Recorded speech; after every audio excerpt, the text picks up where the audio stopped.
Meghan Markle and Prince Harry's relationship was first confirmed in a rather unusual fashion, a statement from Kensington Palace, sent on behalf of the prince. In the note, written by Harry's communications secretary, it was made clear that a line had been crossed in the media's coverage of Markle, citing the racial undertones of comment pieces, and outright sexism and racism of social media trolls. The missive wasn't just to chastise the press and public, but to deliver a statement of royal values. Intolerance will no longer be tolerated. This shift has been noted by royal watchers, including Andrew Morton, who authored both Princess Diana's and Markle's biographies. In the latter, he writes about the significance of Markle, a biracial divorcee, marrying Prince Harry. Their union, blessed by Her Majesty the Queen, will make the monarchy seem more inclusive and relevant in an ever-changing world. By virtue of being biracial, Meghan Markle's relationship with Prince Harry has become evidence of royal wokeness. The coverage of the upcoming nuptials has endlessly echoed this, with headlines like, "When Meghan weds Harry, Britain's relationship with race will change forever." But can a single woman really transform what the monarchy represents to so many people of color? For some, the answer is clearly yes. Seeing a woman of color walk down the aisle in St. George's Chapel will be momentous. But a new family member doesn't change the nature of the institution. The monarchy is rooted in deep inequality, and fueled by wealth built on hundreds of years of bloody imperial reign, not to mention the slave trade. That's not just part of a distant past, it's central to understanding the monarchy today. The family is really strongly a symbol of British Empire whiteness. Cahind Andrews, an associate professor in sociology at Birmingham City University, told Newsweek after news of the engagement broke.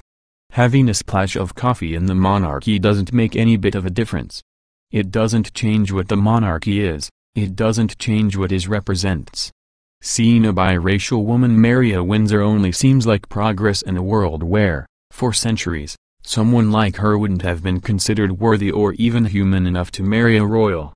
That's because until the last century, people of color were either tools or obstacles in the expansion of the British Empire, which began in the 15th century, and went in decline only after World War II.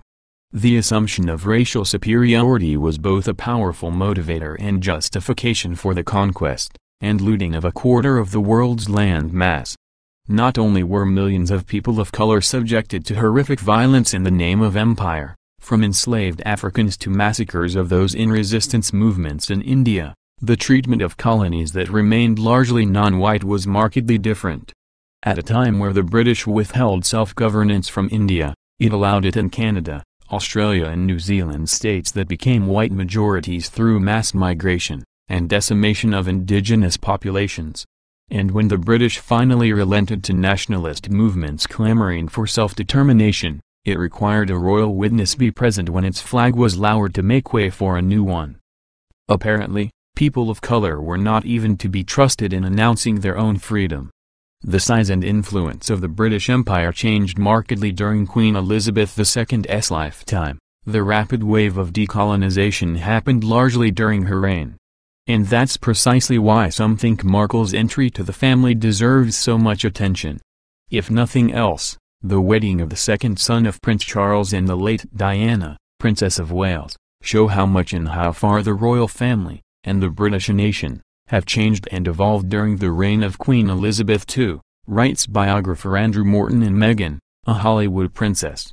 Well, how far has the nation come? Just before the couple's relationship was officially made public, the Daily Mail ran a headline screaming, "Harry's girl is, almost, straight outta Compton." Not only are the racial undertones of this headline gross, it's factually incorrect. Markle's mother lives in an upper-class neighborhood in Los Angeles known as the Black Beverly Hills. In January, the partner of the leader of the anti-immigration UK Independence Party was caught texting that Markle would taint our royal family. And in February, the palace received a racist letter accompanied by white powder, suspected to be anthrax but later found to be harmless, which was treated as a hate crime. On the flip side, some have surmised that Markle's palatability has depended on her proximity to whiteness, quite literally. On an episode of BBC Newsnight, Charlie Brinkhurst, a writer for Galdem magazine, was pretty blunt in her assessment of what's acceptable to the royals. "I think if she was darker-skinned it would be very unlikely that she would be marrying Prince Harry. And how far have the royals come?" Last December, Princess Michael of Kent wore a black myrrh brooch, a style that depicts exoticized African figures and is considered to be racist, to a palace lunch Markle attended. And just last month, Prince Charles revealed who he saw as British. Writer Anita Sethi, who is a brown woman of Guyanese descent, recounted meeting the prince at the Commonwealth People's Forum. He asked where Sethi was from, and she responded Manchester.